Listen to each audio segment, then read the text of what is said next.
ये कहानी एक ऐसे सीरियल किलर की है जिसका कत्ल करने का तरीका बेहद डरावना और दहशत पैदा करने वाला होता था। वो दरिंदगी की सारी हदों को पार कर वारदात को अंजाम देता था, जिसे देख या सुनकर दिल खौफ से भर जाता था। दिमाग दहशत के अंधेरे में गुम हो जाया करता था। महज मारने से उसका मन नहीं भरता था। लाश के साथ दरिंदगी कर उसके टुकड़े करके फेंक देना उसका शौक बन गया था। तो चलिए कहानी शुरू करते हैं।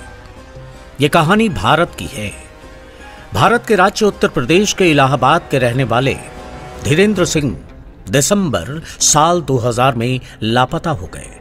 धीरेन्द्र सिंह हिंदी दैनिक अखबार आज के पत्रकार थे।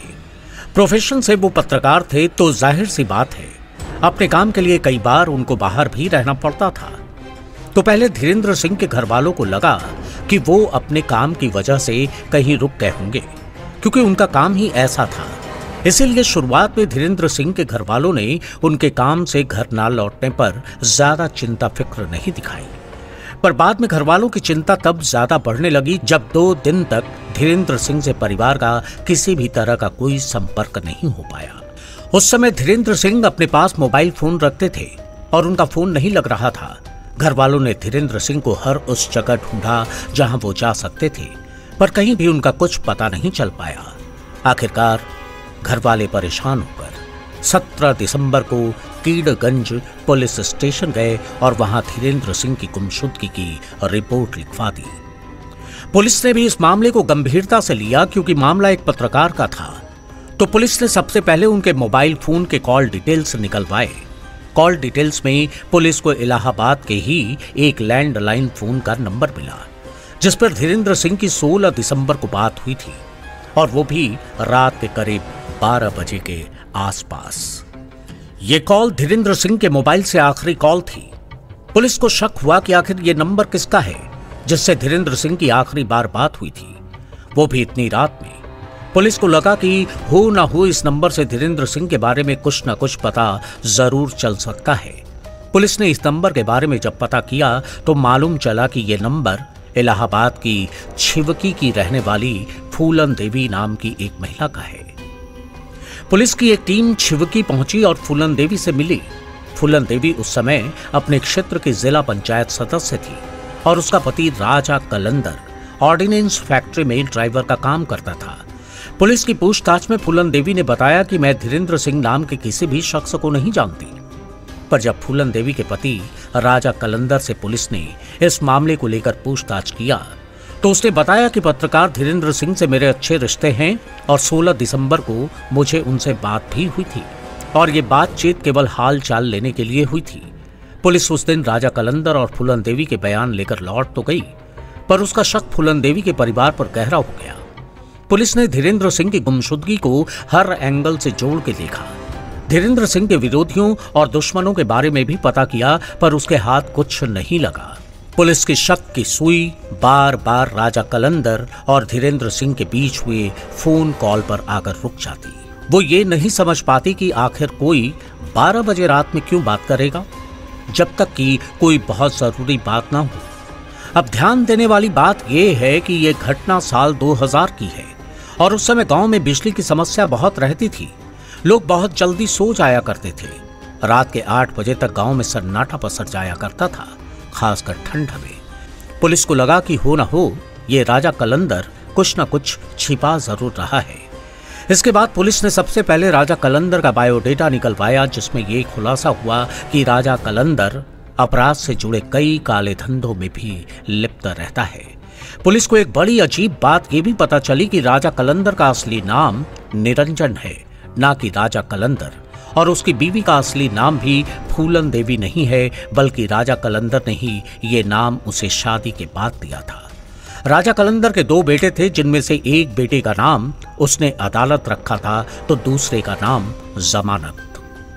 राजा कलंदर के काले धंधों का पता चलते ही पुलिस ने उसे और उसकी बीवी फूलन देवी को पूछताछ के लिए हिरासत में ले लिया और धीरेन्द्र सिंह की गुमशुदगी की गुत्थी को सुलझाने के लिए लगातार उन पर दबाव बनाया।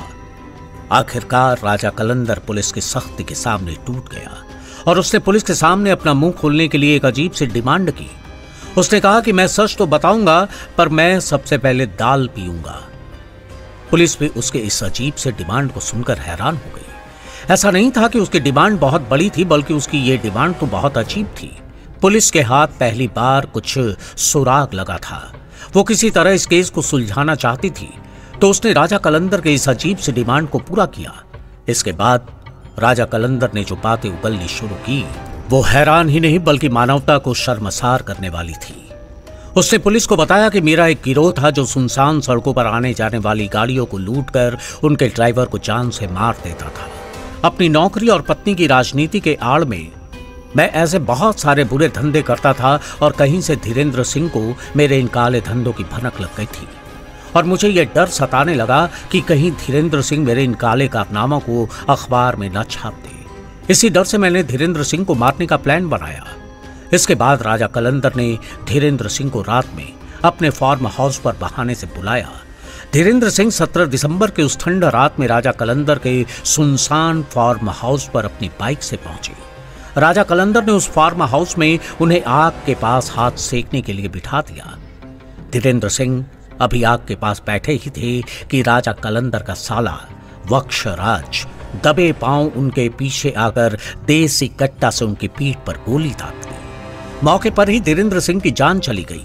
इसके बाद राजा कलंदर और वक्षराज ने मिलकर उनकी लाश के कई टुकड़े किए और उन टुकड़ों को पॉलीथीन बैग में भर दिया।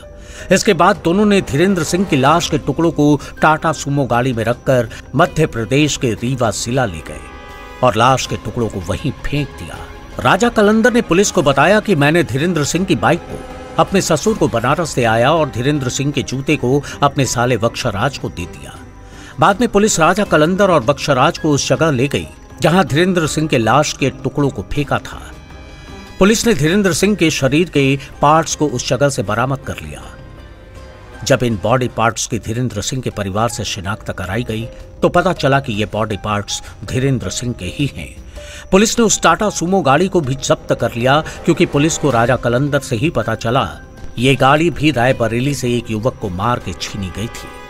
राजा कलंदर ने जो अपराध किए थे, जो जुर्म किए थे, उसकी गांठें अब एक एक करके खुलनी शुरू हो गई थी। पुलिस उसे उसके फार्म हाउस ले गई जहां धीरेन्द्र सिंह की हत्या हुई थी। फिर पुलिस को उस फार्म हाउस पर जो दिखा वो मंजर देख पुलिस वालों की रूह कांप गई। उस फार्म हाउस में एक पेड़ था जिसकी टहनियों से इंसानी खोपड़ियां लटक रही थी। इन इंसानी खोपड़ियों को कई रंगों से रंगा गया था और हर खोपड़ी पर अलग अलग जातियों के नाम भी लिखे थे, जैसे श्रीवास्तव, पंडित, मुस्लिम।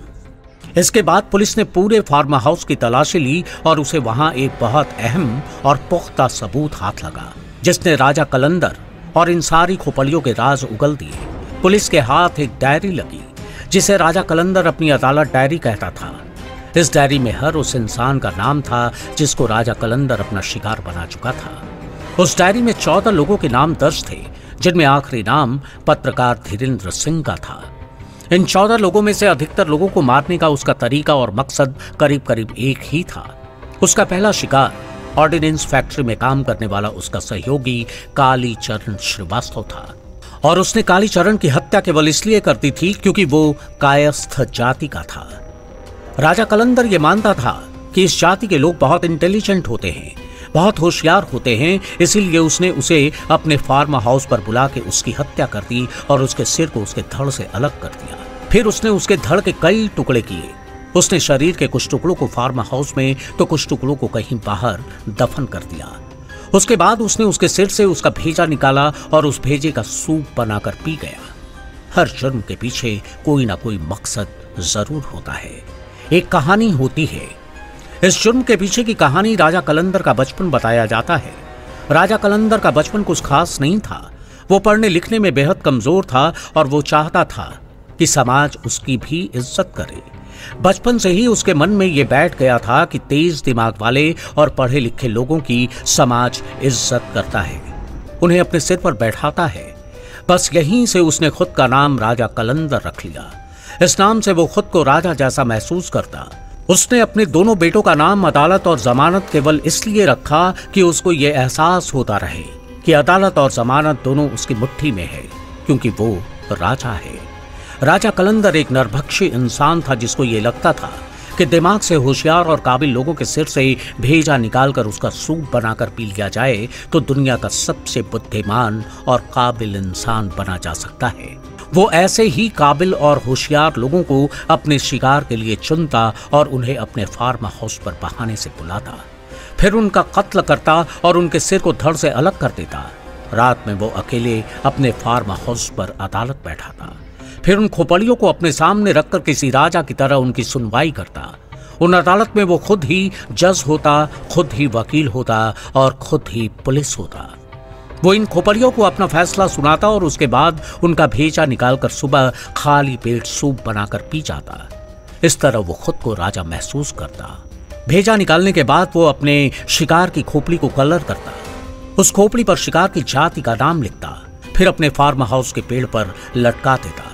जैसे आपने किसी खिलाड़ी को देखा होगा कि वो अपने घर में अपने ट्रॉफी को बहुत संभाल के और सजा के रखता है अपनी जीत के प्रतीक के रूप में, ठीक वैसे ही राजा कलंदर भी इन खोपड़ियों को अपनी जीत के प्रतीक के रूप में फार्म हाउस के पेड़ पर लटका कर रखता। पुलिस की सख्ती के सामने राजा कलंदर ने अपने सारे गुनाह उगल दिए। उसने पुलिस को बताया कि एक बार कार में लिफ्ट न देने पर मैंने गुस्से में 3 लोगों की हत्या कर दी थी। पुलिस ने राजा कलंदर के निशानदेही पर उस फार्म हाउस से कालीचरण श्रीवास्तव के साथ साथ मोइन, संतोष, अशोक के अलावा और भी कईयों की खोपड़ियां बरामद की। उसने अपना पहला कत्ल साल 1998 में किया और आखिरी कत्ल 2000 में। राजा कलंदर और उसका साला वक्षराज पुलिस के सामने अपने सारे गुनाह कबूल कर चुके थे। पर दुख की बात यह है कि धीरेन्द्र सिंह के परिवार को न्याय पाने के लिए काफी लंबे वक्त तक इंतजार करना पड़ा। अदालत में 12 साल तक ये केस चला। अदालत ने राजा कलंदर के इस अमानवीय और राक्षसी करतूत को रेयरेस्ट ऑफ रेयर केस मानते हुए उसे और उसके साले वक्षराज को आजीवन कारावास की सजा सुनाई। अभी भी ये आदमखोर वैशी दरिंदा राजा कलंदर और इसका साला जेल में अपने कुकर्मों की सजा भुगत रहा है। तो ये थी आदमखोर सीरियल किलर राजा कलंदर की कहानी। अब मिलेंगे किसी नए कहानी के साथ, तब तक के लिए धन्यवाद।